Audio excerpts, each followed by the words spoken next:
Se cuenta la historia de un joven de la antigua Grecia que anhelaba encontrar la verdad.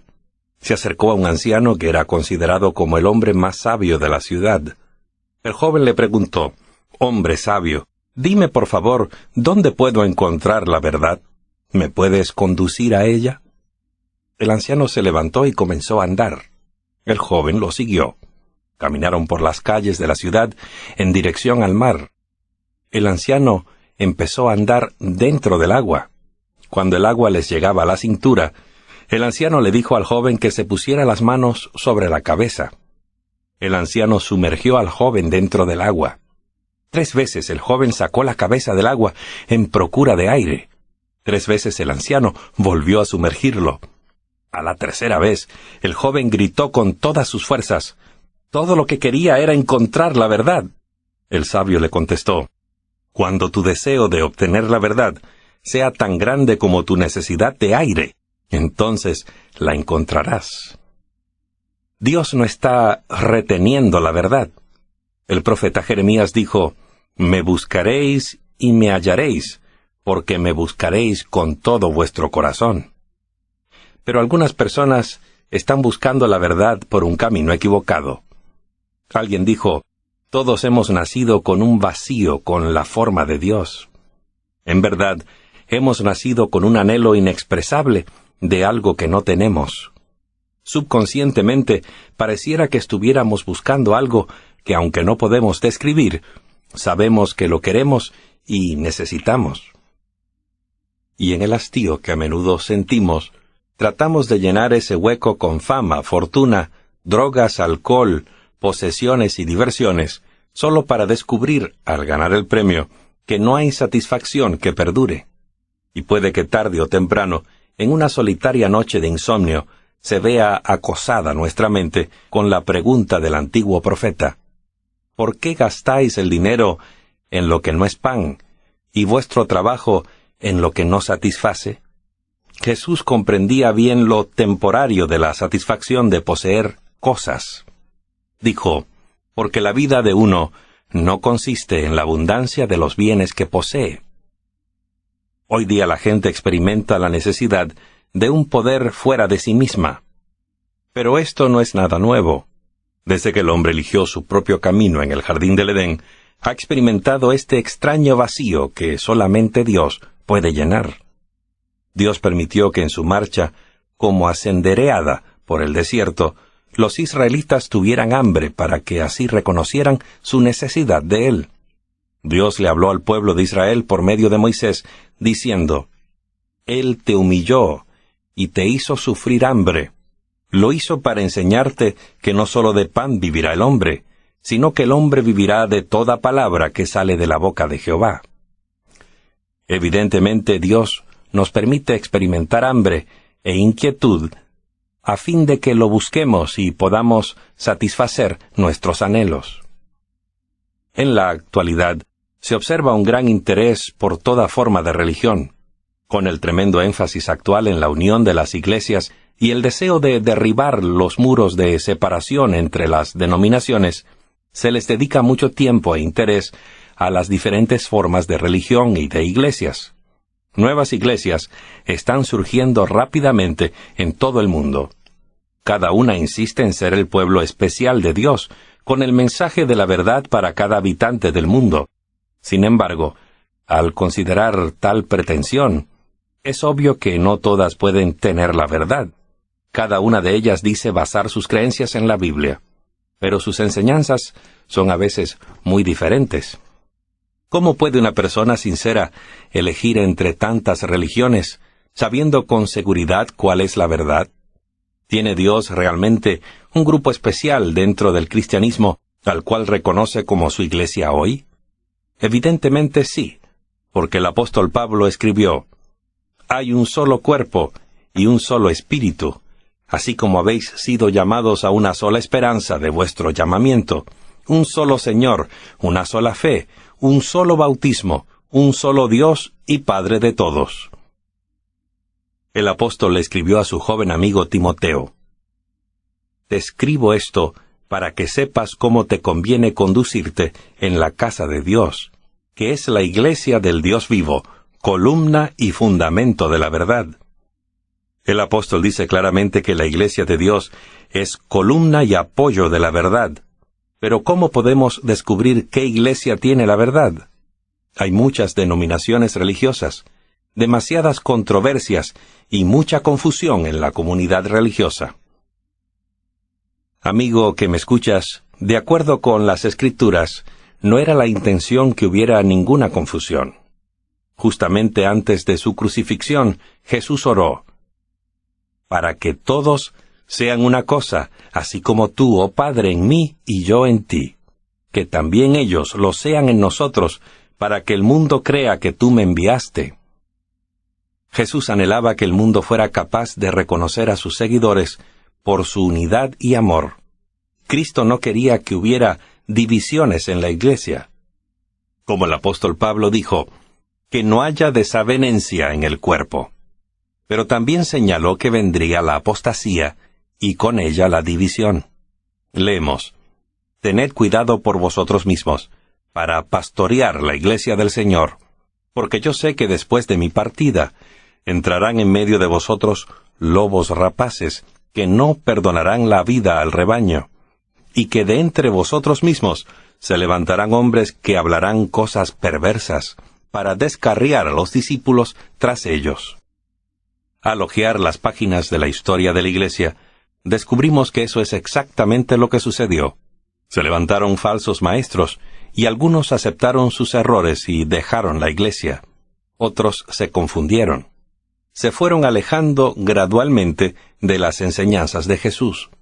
Pero en medio de todo, Dios ha tenido siempre una iglesia que le ha permanecido siéndole fiel.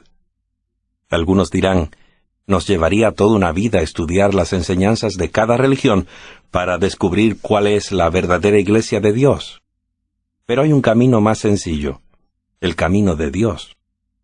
Las autoridades gubernamentales nos dicen que es relativamente fácil distinguir entre un billete auténtico y uno falso. Lo que hacen es estudiar a fondo las características del billete legítimo. Reconocen la textura fibrosa del papel, la firmeza del color de la tinta, los símbolos y el orden correcto de la serie numérica de los billetes verdaderos. Cuando miran un billete, pueden rápidamente compararlo con los rasgos distintivos de los genuinos. Si le falta una de las características, saben que se trata de un billete falso. Lo mismo sucede con la verdad. No tenemos que estudiar durante horas si es que conocemos bien las enseñanzas de todas las denominaciones. Las características de la verdadera iglesia de Dios las da la Biblia. Dios no deja al hombre con el problema de adivinar cuál es la verdad, sino que nos ha indicado cuál es por medio de su palabra. Así nada hará el Señor Jehová sin revelar su secreto a sus siervos los profetas. El libro de Apocalipsis es un resumen de todas las profecías de la Biblia. Les brinda a las personas una percepción especial acerca de los últimos días de este mundo. En Apocalipsis se reveló de antemano la confusión religiosa que existe en estos últimos días. El Apocalipsis predice el conflicto entre Satanás y la Iglesia de Cristo. El capítulo 12 presenta una vista panorámica de la historia de la Iglesia desde el tiempo de Cristo hasta el fin del mundo. Apocalipsis 12, 1 y 2. Apareció en el cielo una gran señal, una mujer vestida del sol, y con la luna debajo de sus pies, y sobre su cabeza una corona de 2 estrellas. Y estando encinta, gritaba con dolores de parto, y sufría angustia por dar a luz. Aquí aparece una mujer vestida de blanco, vestida del sol, de pie sobre la luna, y con una corona de 2 estrellas sobre su cabeza. ¿Qué significa todo eso? En la profecía bíblica, una mujer pura representa al pueblo de Dios, su iglesia. El profeta Jeremías escribió, «Como una deleitosa pradera es la hija de Sión». ¿Y quién es Sión? Notemos lo que dijo Dios a través de Isaías. Habiendo dicho a Sión, «Tú eres mi pueblo». Al unir estos dos textos, vemos que Dios usa a una mujer virtuosa para representar a su iglesia verdadera. El apóstol Pablo usa la misma terminología para describir la iglesia de Corinto. Pues os he desposado con un solo marido, para presentaros como una virgen pura a Cristo. Por su parte, el apóstol Juan muestra a otra mujer, que describe en Apocalipsis 17. Y vi una mujer sentada sobre una bestia escarlata, llena de nombres de blasfemia. La mujer estaba vestida de púrpura y escarlata, y estaba adornada con oro y piedras preciosas y perlas. En su mano tenía una copa de oro llena de abominaciones y de las impurezas de su inmoralidad. En su frente estaba escrito un nombre. Un misterio: Babilonia la Grande, madre de las rameras y de las abominaciones de la tierra. Este lenguaje simbólico describe a una mujer impura, la falsa iglesia. La iglesia caída le ha sido infiel a Cristo y ha comprometido la verdad bíblica. Santiago usa términos similares para describir los que abandonan las enseñanzas de Dios y se unen al mundo. Gente adúltera, ¿no sabéis que la amistad con el mundo es enemistad con Dios? Una mujer ramera representa la iglesia falsa, mientras que una pura representa a una iglesia también pura. Veamos nuevamente la profecía de la mujer pura. Mujer pura igual a iglesia pura. Mujer falsa igual a iglesia falsa. Y estando encinta, gritaba con dolores de parto, y sufría angustia por dar a luz. El dragón se puso de pie delante de la mujer que estaba por dar a luz, a fin de devorar a su hijo en cuanto le hubiera dado a luz. ¿Quién es este dragón que estaba delante de la mujer para devorarle al hijo tan pronto como naciera? Estalló entonces una guerra en el cielo.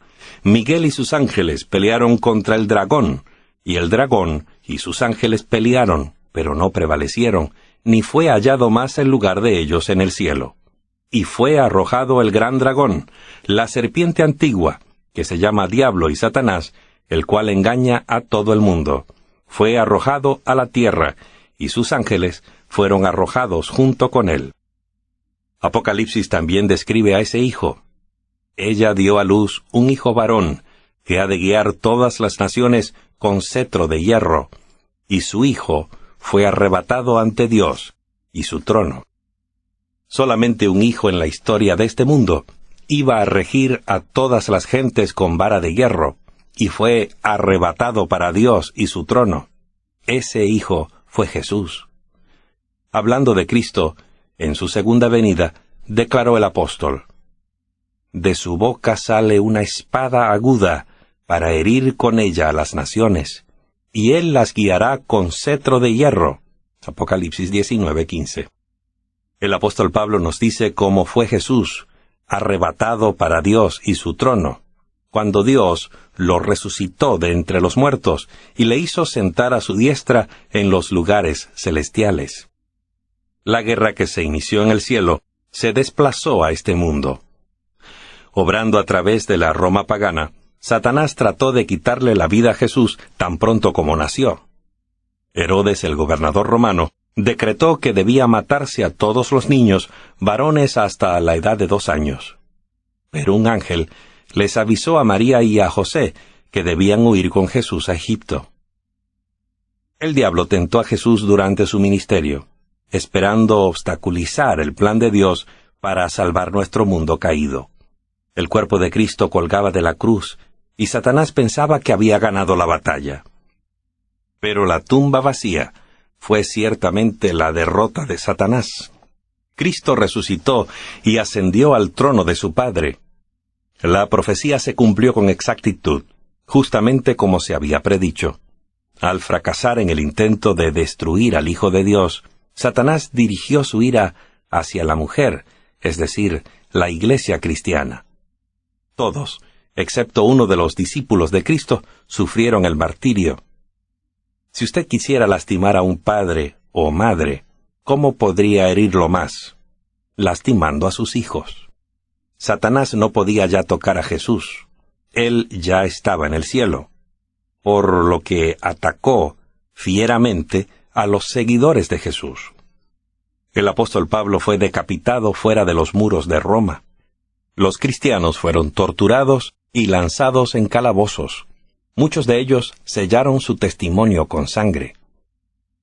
Durante el tiempo que los discípulos estuvieron vivos, la Iglesia se mantuvo firmemente del lado de la verdad. Después de la muerte de ellos, con el paso de los años, algunos cristianos comprometieron su fe, y las falsas enseñanzas comenzaron a penetrar en la Iglesia. Hacia el final del segundo siglo, la mayoría de las iglesias asumieron una nueva forma. La sencillez original desapareció, y los viejos discípulos se fueron a la tumba. En el cuarto siglo, el emperador Constantino trató de lograr la unificación del Imperio Romano, uniendo a los cristianos y paganos en un gran sistema religioso. Como resultado, el cristianismo se volvió popular. Los paganos eran bautizados en la Iglesia, trayendo consigo muchas de sus creencias y prácticas. Al adoptar la Iglesia esos errores, perdió de vista su propósito. Un historiador escribió: en lo que se refiere a pensamiento y hábitos, los nuevos cristianos eran los mismos antiguos paganos. Su entrada en las iglesias no hizo desaparecer al paganismo. Por el contrario, hordas de paganos bautizados diluyeron la energía moral de la cristiandad organizada hasta el grado de la impotencia. Sin embargo, durante este tiempo, muchos cristianos permanecieron fieles a las verdades divinas y se opusieron a los cambios que se habían introducido en la Iglesia. Se rehúsaron a comprometer su fe y fueron perseguidos por causa de eso. Pronto los emperadores romanos lanzaron edictos que amenazaban con la pena de muerte a quienes rechazaban las falsas prácticas de la Iglesia-Estado. Profetizando sobre lo anterior, el apóstol Juan había escrito: el dragón persiguió a la mujer que había dado a luz al hijo varón. ¿Y qué le sucedió a la mujer? Y la mujer huyó al desierto, donde tenía un lugar que Dios había preparado para ser alimentada allí durante 1260 días. Note usted que Dios revela el tiempo en que su pueblo iba a ser perseguido. 1260 días. Ya sabemos que en la profecía bíblica cada día representa un año literal. Dice el profeta Ezequiel: te he fijado un día por cada año. La opresión del fiel pueblo de Dios, según se explica en el Apocalipsis, iba a continuar durante 1260 años. La historia confirma la exactitud de la profecía. El emperador romano Justiniano le ordenó al general Belisario que acabara con los dos últimos poderes arrianos que se oponían a la Iglesia que estaba en Roma. El último de esos poderes fue eliminado en el año 538 después de Cristo, en que Justiniano declaró al obispo de Roma cabeza de la Iglesia y verdadero y efectivo corregidor de herejes. El reinado de intolerancia para los tales herejes había comenzado. Y los fieles cristianos que continuaron sosteniendo y practicando las verdades reveladas en la palabra de Dios, descubrieron que la única forma de preservar su fe era huir, así como lo había predicho el Apocalipsis. La mujer huyó al desierto. Los valdenses, los albigenses y otros cristianos que permanecieron fieles huyeron a los Alpes, al norte de Italia y sur de Francia, mientras que los hugonotes se esparcieron por toda Francia. Se establecieron en valles escondidos, en cuevas desconocidas y altas montañas. Fueron perseguidos como criminales convictos y se les dio muerte a muchos. ¿Cuál era su crimen? No querer abandonar las enseñanzas de Jesús. Millones de cristianos prefieren morir antes que comprometer su fe. Algunos historiadores calculan que el total de muertos por esta causa pudo llegar hasta 50 millones. Y muchos de los que murieron fueron martirizados por cristianos nominales que creían que estaban haciendo la voluntad de Dios. La verdad de Dios triunfó finalmente. Se tradujo la Biblia a los idiomas modernos y con la invención de la imprenta pudo llegar a todo el mundo. Ya no estaba escondida la verdad de Dios, ahora sería revelada. Los valientes reformadores proclamaron abiertamente la palabra de Dios. Algunos, como Hus y Jerónimo, fueron quemados en la hoguera. Otros, como Lutero, Wycliffe y Tyndale, aunque no fueron muertos, fueron siempre perseguidos. Con el descubrimiento de América, se ofrecieron nuevas libertades y se proveyó refugio a los cristianos perseguidos en Europa. En las costas de una nación recién nacida, se estableció la base de la libertad civil y religiosa. La era de compromiso y persecución, predicha en Apocalipsis 12, llegó a su fin en 1798. Terminó cuando Napoleón envió al general Berthier a tomar cautivo al Papa, exactamente 1260 años después de iniciado el período de persecución en el año 538. Cuando este período profético terminó, Dios todavía tenía un grupo de fieles creyentes que se aferraban a la Biblia y sus enseñanzas. La profecía declaró que Satanás iba a dirigir sus ataques contra la Iglesia de Dios que permaneciera en pie después de este período profético. Entonces el dragón se enfureció contra la mujer y se fue para hacer guerra contra los demás descendientes de ella, quienes guardan los mandamientos de Dios y tienen el testimonio de Jesucristo. Un remanente es el último pedazo de tela que queda del rollo completo. De la misma manera, el remanente de la Iglesia de Dios es la última parte de esa Iglesia. Es la Iglesia que existirá en el tiempo final cuando Jesús regrese a esta tierra. Efectivamente, el diablo estaba enojado y se fue a hacerle guerra a la Iglesia de los últimos días. Satanás está furioso porque el pueblo de Dios todavía defiende la verdad de Dios en estos últimos días. Juan describió dos características por las que se puede reconocer a la Iglesia de los días finales. Entonces el dragón se enfureció contra la mujer y se fue para hacer guerra contra los demás descendientes de ellas, quienes guardan los mandamientos de Dios y tienen el testimonio de Jesucristo. Este remanente está formado por los que guardan los mandamientos de Dios y tienen el testimonio de Jesucristo. Pero ¿no es que todas las iglesias enseñan que los cristianos deben obedecer los mandamientos? No necesariamente.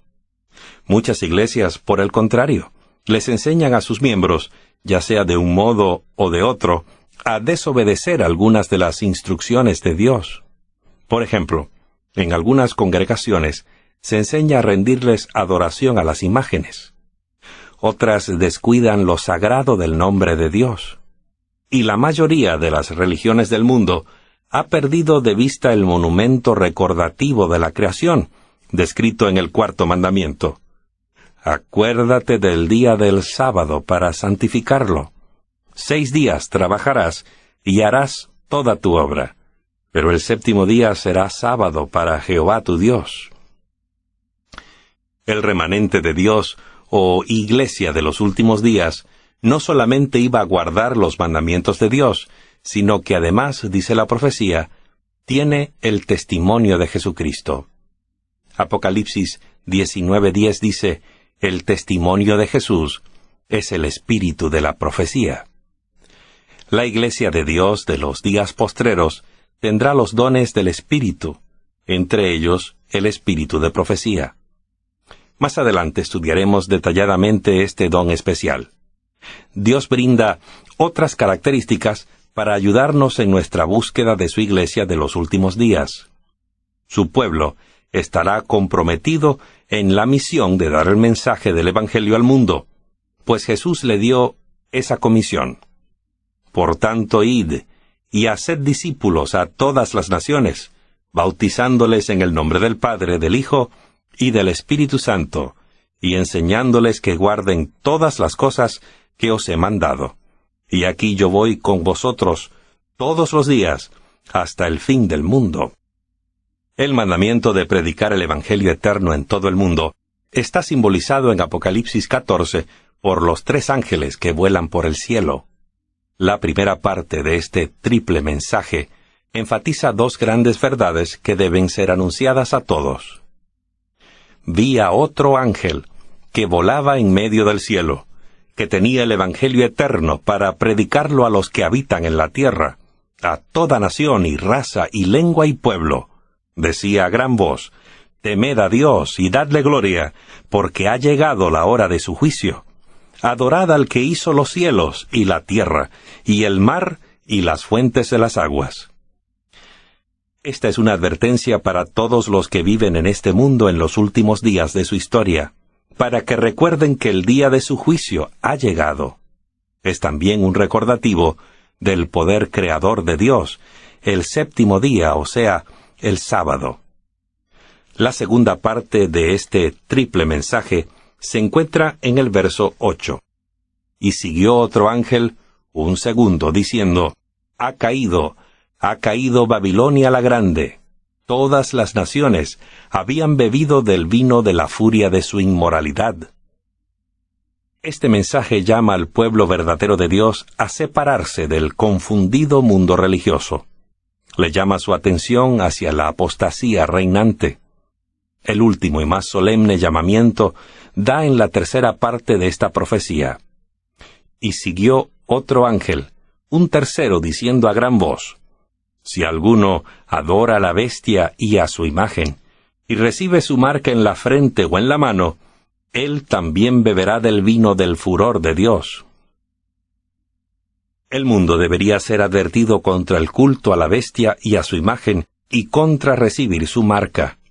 Jesús dijo: También tengo otras ovejas que no son de este redil. A ellas también me es necesario traer, y oirán mi voz. Así habrá un solo rebaño y un solo pastor. Dios tiene seguidores fieles en todas las iglesias, pero llegará el tiempo cuando habrá un solo rebaño o iglesia verdadera.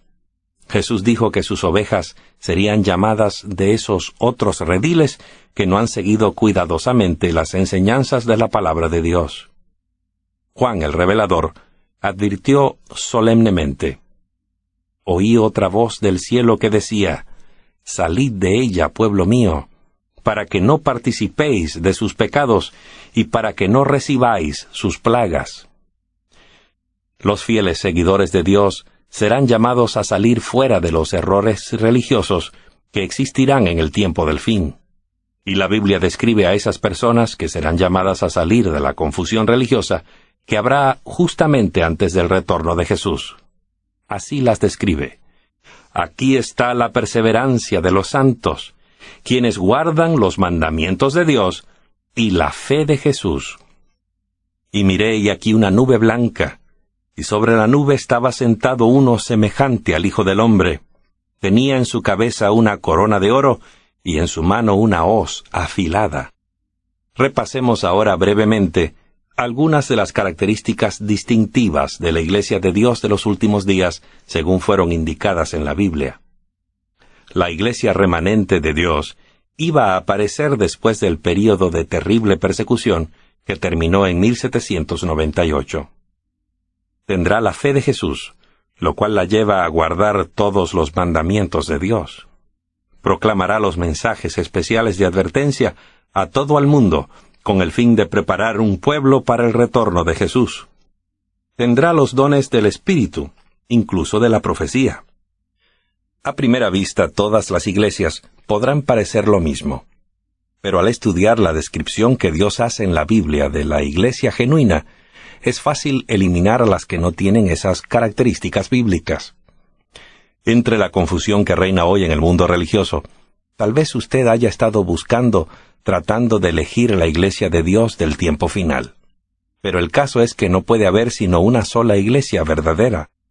Es la que cree en la Biblia, está centrada en Cristo, guarda el sábado, y que representa un movimiento mundial que espera la segunda venida de Cristo. Es la Iglesia Adventista del 7º día, la que reúne todas esas características. Al estudiar esta notable profecía, seguramente puedes ver que Dios tiene un mensaje especial y un pueblo especial para llevar este mensaje a todo el mundo. Pero no es suficiente con saber estos hechos bíblicos. Para lograr la paz y la felicidad que procede de andar correctamente por el camino de Jesucristo, es necesario que sigas también la verdad como está revelada en la palabra de Dios. Jesús dijo: «Si sabéis estas cosas, bienaventurados sois si las hacéis». ¿Crees tú, amigo que me escuchas, que has escuchado la palabra de Dios a lo largo de esta serie? ¿Crees que se ha presentado la verdad de Dios en su transcurso? ¿Crees que el Espíritu Santo ha estado impresionando tu corazón durante la serie? Porque sabemos que cuando escuchamos la palabra de Dios y recibimos la verdad de Dios, el Espíritu Santo nos inspira a tomar una decisión. Ahora es el tiempo oportuno. ¿Te sientes impulsado a decir: «Sí, Señor, acepto tu palabra»? «Sí, Jesús, quiero seguir tu verdad». «Sí, Señor, me rindo al llamado del Espíritu Santo. Te seguiré plenamente, elijo andar por el camino de la verdad». Si esta es tu decisión, no vaciles en ponerte de parte de la verdad y unirte a los que guardan los mandamientos de Dios y tienen la fe de Jesús.